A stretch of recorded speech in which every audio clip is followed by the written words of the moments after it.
Sanja, una detective encargada de investigar una serie de asesinatos que han sacudido la región, pronto se topa con un oscuro secreto familiar que lo cambiará todo, cuestionando cada verdad que creía conocer. ¿Qué descubrirá? Quédate para averiguarlo, porque ahora veremos Nieblas sin fronteras. Esta historia se desarrolla en la enigmática isla de Borneo, en la frontera entre Indonesia y Malasia, una tierra envuelta en un halo de misterio, pues se cree que esta región está maldita debido a los atroces hechos de violencia que tuvieron lugar durante la guerra. Todo comienza con el macabro hallazgo de un cuerpo decapitado que desata una investigación policial en la zona. Las autoridades indonesias, al asumir el caso, revelan un inquietante descubrimiento. El cuerpo y la cabeza pertenecen a dos personas distintas. El cuerpo mutilado es identificado como el de un activista de la tribu Dayak, desaparecido desde hace 6 semanas, mientras que la cabeza pertenece a un sargento primero de las fuerzas malayas. Desde la capital, Jakarta, la detective Sanja es enviada con la misión de llevar a cabo una investigación profunda y rigurosa. Sin embargo, al llegar a la pequeña comisaría local, se encuentra con la hostilidad del jefe de policía, el oficial Panka, quien parece ocultar más de lo que está dispuesto a revelar.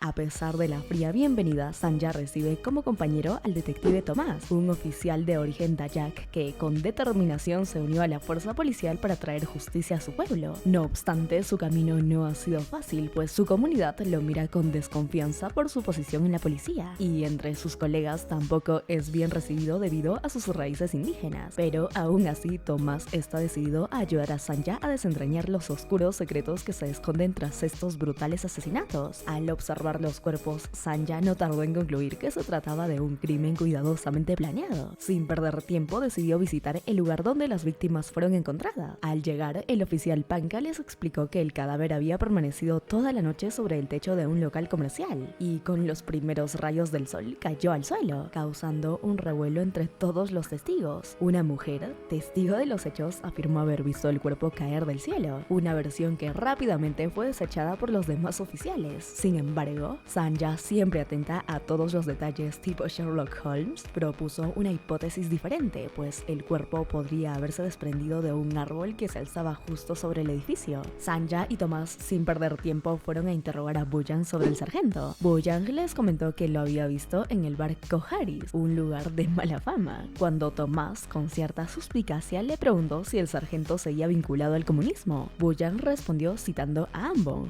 una vez comunista, siempre comunista. Intrigada, Sanja preguntó quién era Ambong, así que Bujang, en un tono un poco conspirativo, le reveló que Ambong era un fantasma de un comunista, que según las leyendas locales habitaba en el bosque y desataba oleadas de violencia durante la noche. Se decía que este espectro merodeaba por los alrededores de una antigua fábrica procesadora de palmas, ahora en ruinas. Bujang, con un poco de temor, confesó que durante las noches de luna llena podía escuchar las voces de niños que fueron brutalmente asesinados por los comunistas durante la guerra. Aunque Tomás se mostraba escéptico, Sanja tomó el testimonio con seriedad, y antes de marcharse le dio a Bujang su número de contacto, pidiéndole que le informara de cualquier cosa extraña que pudiera presenciar. Cuando Sanja y Tomás estaban a punto de retirarse de la escena del crimen, los oficiales confirmaron lo que ella ya sospechaba, pues realmente la víctima había sido colgada en la rama de un árbol antes de ser encontrada en el suelo. Sin embargo, este descubrimiento solo avivaba más preguntas. La principal incógnita seguía sin resolverse. ¿Qué conexión había entre el sargento malayo y el activista Dayak? Bueno, al regresar a la comisaría, Sanja fue recibida por un líder militar. Aunque en apariencia su saludo fue cordial, Sanja notó la verdadera razón de su visita. Su padre, un hombre con vínculos profundos en las fuerzas armadas, lo había enviado para vigilar cada uno de sus movimientos. La conversación, que se mantuvo en un tono formal, dejó entrever que su padre y los militares habían encubierto un delito en el que Sanja estuvo involucrada en el pasado. De forma sutil, el oficial le ofreció una salida si el caso se volvía demasiado complicado para ella, como si ya anticipara que lo sería. Al caer la noche, Sanja se instala en la modesta casa donde se hospedará.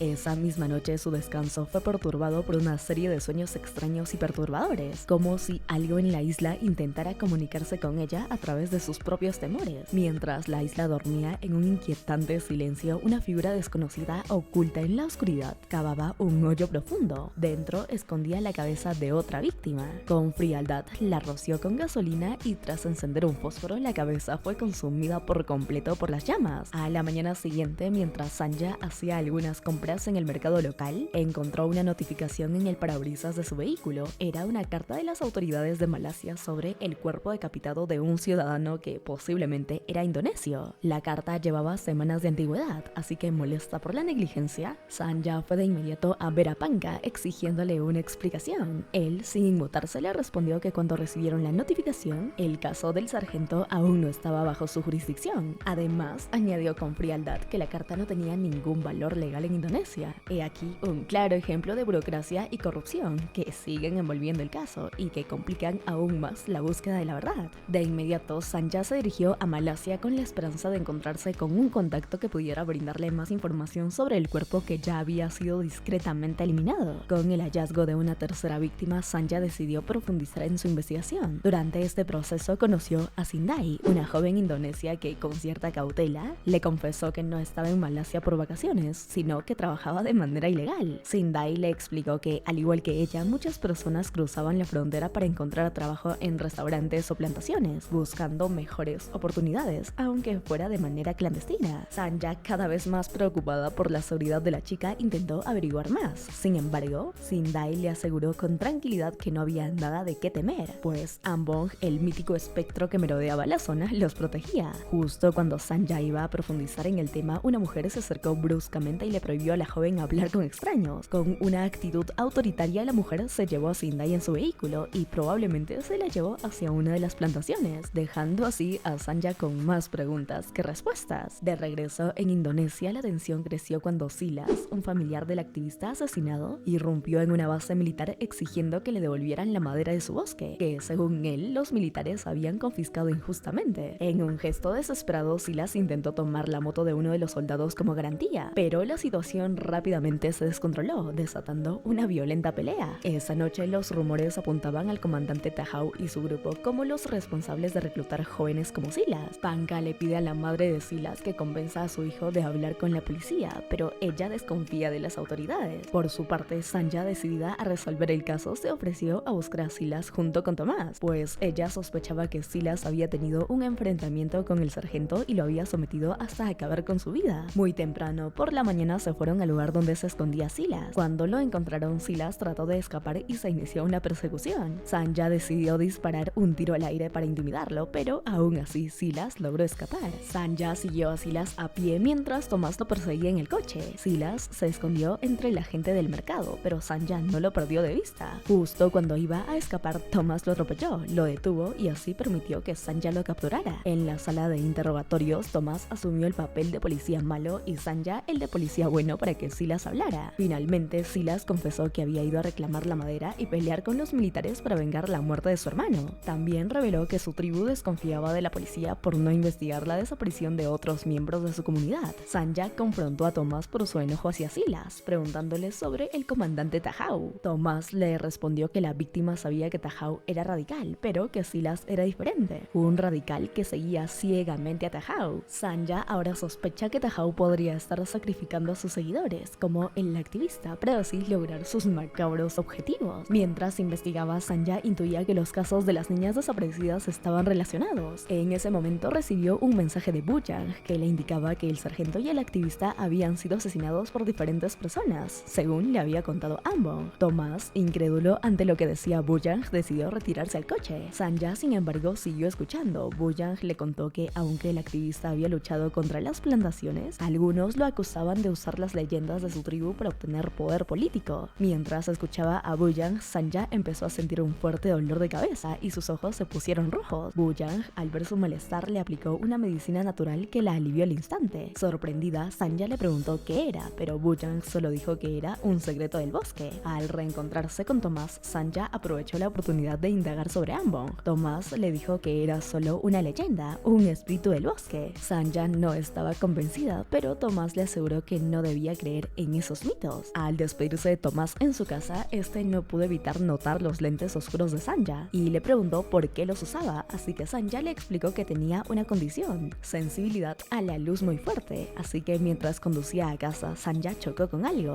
Al bajarse creyó ver una cabeza, pero realmente solo era una piña. Al regresar al coche, observó una figura extraña que se alejaba y súper asustada decidió ignorarlo y marcharse. En otra escena, Sindai se despierta y se pregunta por qué no están en la carretera principal. Esta solo le pide que se tranquilice y que confíe en ella. Más tarde llegan a un pequeño río que deben cruzar. Mientras intenta buscar la forma de pasar, la mujer habla por teléfono, aparentemente arreglando un pago por llevar a las niñas. Las niñas, incluyendo a Sindai, se ponen cada vez más nerviosas. Sin embargo, la mujer intenta calmarlas asegurando que todo estará bien, mientras busca una forma de cruzar el río. Sindai, con un presentimiento terrible, urge a las demás a escapar de allí. Justo cuando están a punto de actuar, la mujer aparece en la puerta, súper pálida de terror, y les advierte que algo se ha subido al techo de la camioneta. Antes de que puedan reaccionar, una sombra las arrastra hacia afuera y se llevan a la mujer consigo. 3 días después, un grupo de apicultores en busca de miel en un remoto bosque se topan con una escena macabra, pues colgada de una rama encuentran la cabeza decapitada de la mujer. Inmediatamente se alerta a la policía y Sanja y su equipo son llamados a la escena del crimen. En el lugar, Sanja le confiesa a Tomás una pista crucial, que había visto a la mujer en Malasia, junto a un grupo de adolescentes. Y lo más perturbador es que en la boca de la víctima encuentran su teléfono móvil, que aún sigue recibiendo mensajes. Al analizar el teléfono de la víctima, un hallazgo sorprendente sacude la investigación, pues entre las fotos aparece la imagen de un hombre que coincide con las características del cuerpo encontrado por la policía malaya, así que ahora las piezas se empiezan a encajar un poco. Además, un mensaje dirigido al sargento primero y acompañado de una fotografía del temido líder criminal de la zona, Agam. Justo cuando la investigación parecía centrarse en Agam, el policía Panka irrumpió en la escena. La policía de Malasia había solicitado su colaboración, ya que la mujer asesinada estaba vinculada a una red de tráfico de menores. Varias adolescentes malasias con pasaportes indonesios falsificados habían desaparecido y podrían estar en peligro. Panka propuso que el equipo de Sanja se encargara de rastrear toda la frontera en busca de las jóvenes desaparecidas. Ignorando las órdenes de Panka, Sanja y Tomás se dirigen directamente a la guarida de Agam y llegan justo a tiempo para evitar su huida. Ante el intento de soborno de uno de los empleados de Agam, Sanja actúa rápidamente y lo neutraliza, mientras Tomás apunta su arma al criminal, y de esta manera logran detener al peligroso líder. En la comisaría, durante el interrogatorio, Agam finalmente confiesa haber contratado a la mujer asesinada. Sanja descubre que Agam tiene un extenso historial policial, especialmente relacionado con la fábrica abandonada donde fue capturado. Justo cuando Sanja estaba a punto de profundizar en el interrogatorio, Panka irrumpió en la sala y le pregunta por qué habían arrestado a Agam. Aunque consciente de haber actuado por fuera de los procedimientos, Sanja se defendió alegando el intento de soborno por parte del criminal. Al notar la conexión entre los casos, Sanja propone una colaboración más estrecha con las autoridades malasias. Panka acepta la idea y le asigna la tarea de interrogar a una de las jóvenes que ha logrado escapar de la red de tráfico. Antes de retirarse, Panka le recuerda que está al tanto de su pasado. Mientras tanto, en la profundidad del bosque, Sindai y Arum, la niña sordomuda, habían logrado escapar. Sindai le hace señas a Arum indicándole que estaban siguiendo el camino que Ambong les había enseñado. Al llevar a Yenta a su hogar, Sanja se encontró con una fría realidad, pues la familia de la joven no la quería y le cerraron la puerta en la cara. Más tarde, en su reunión con Tomás, Sanja compartió sus hallazgos. El asesino no solo estaba atacando a personas relacionadas con el tráfico, sino que también parecía estar jugando con las autoridades, colocando los cuerpos en lugares visibles para llamar la atención. El asesino no solo era consciente de las rutas de tráfico humano, sino que también parecía anticiparse a los movimientos de sus víctimas. Sanja, decidida a detenerlo, planeaba interrogar nuevamente a Agam, pero se encontró con la noticia de que Panka lo había liberado. Con el tiempo en contra, Sanja debe alertar a las autoridades malasias para evitar que Agam escape. Mientras tanto, Tomás interroga al padre de Arum, quien la había vendido a los traficantes. Cuando Sanja encuentra a Agam, este utiliza su ciudadanía malaya como escudo, burlándose de la ley. Enfurecida, Sanja acusa a Panka de complicidad, convencida de que existe corrupción dentro de la policía. Sus acusaciones tienen consecuencias directas, ya que Panka la retira del caso. A la mañana siguiente, el padre de Arum sintió una presencia que lo observaba. Aterrorizado, intentó escapar, pero sus pasos fueron en vano. Poco después, los oficiales encontraron su cuerpo sin cabeza. Sanja llega donde los Dayak y habla con Yenta, la hermana de Arum. Ella confiesa que había pasado con ella y las otras niñas después de que las vio en Malasia. En eso les entrega un amuleto que pertenecía al activista, que podría ser la pista que estaba buscando para resolver el caso. A pesar de ser retirada del caso, Sanja no pudo evitar seguir investigando por su cuenta, así que se dirigió a la fábrica abandonada, donde encontró evidencias recientes de actividad.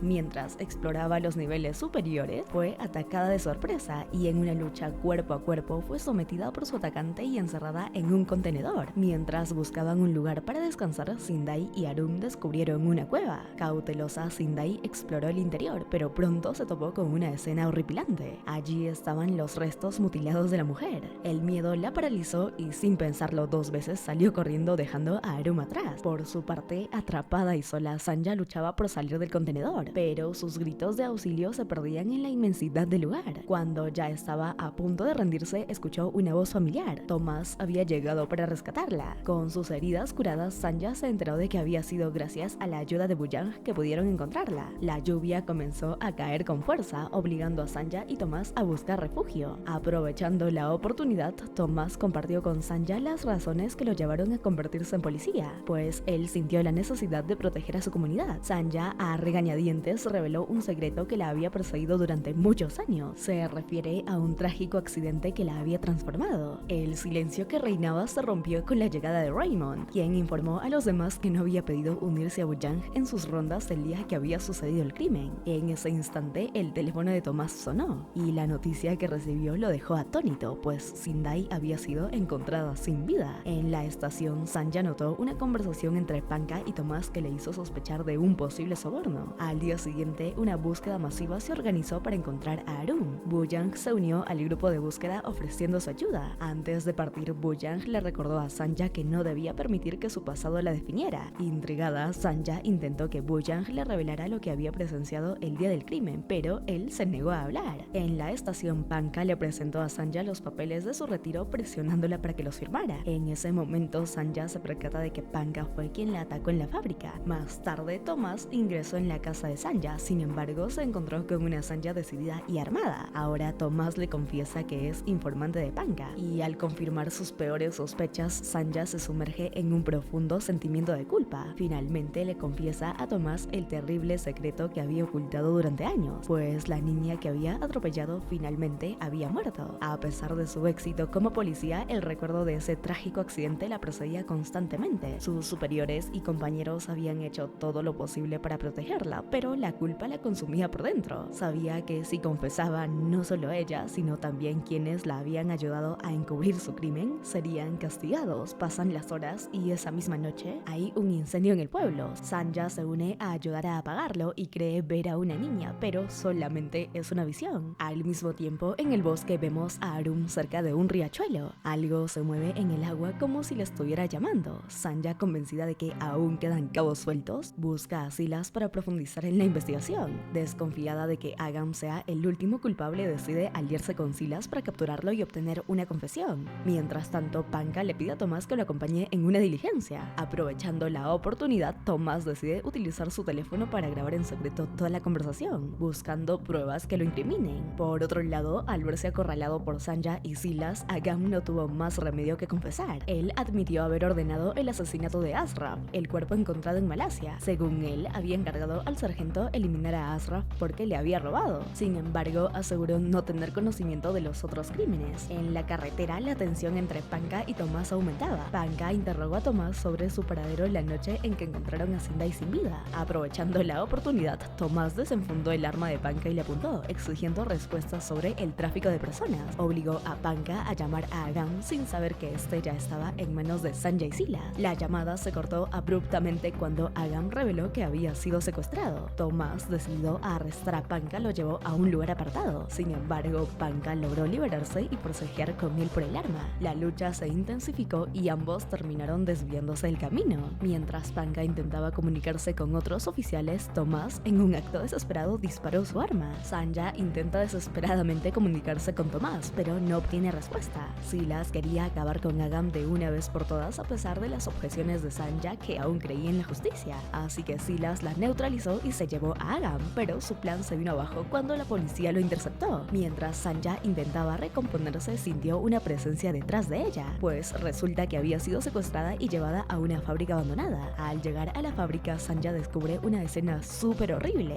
Encuentra el cuerpo sin vida de Tomás y, para su sorpresa, a Bujang y Arum. Bujang le confiesa que vio a Panka asesinar a Tomás de manera manera brutal, pero a medida que Sanja se acerca, está más segura que él es el asesino. Boo-Yang reveló que había asesinado a Thomas y a los demás para llamar la atención sobre el tráfico de niños que se estaba llevando a cabo a gran escala. En un momento de locura se acercó a Panka y lo decapitó con su navaja de jardinería. Sanja, súper horrorizada, intenta detenerlo, pero Boo-Yang se desaparece entre la niebla sin dejar rastro. Aunque no pudo capturar a Boo-Yang, Sanja logró salvar a Arum y llevar a Agam ante la justicia. Sin embargo, Agam se quitó la vida en prisión. El cuerpo de Panka nunca fue encontrado, pero Thomas recibió honores fúnebres como el héroe que era. Ahora Sanja se encuentra de nuevo con el militar, amigo de su padre, el cual le dice que debe regresar a casa. Sin embargo, esta se niega, pues su búsqueda por la verdad no había terminado, ya que al salir de la aldea descubrió la cabeza de Boo-Yang, dejando abierta la posibilidad de que hubiese otros involucrados en los asesinatos. Con esta interrogante finaliza Niebla sin Fronteras. Déjame saber en los comentarios qué te pareció. No olvides suscribirte si te gustó el video y activar la campanita de notificaciones para no perderte ningún video. Ah, por cierto, creé un grupo de WhatsApp para el canal. Si gustas unirte, te lo dejo en la descripción. Y si es que está a tu alcance, también puedes unirte a cualquier membresía. Muchas gracias por ver. Es todo por mi parte el día de hoy. Adiós y hasta la próxima. Bye bye.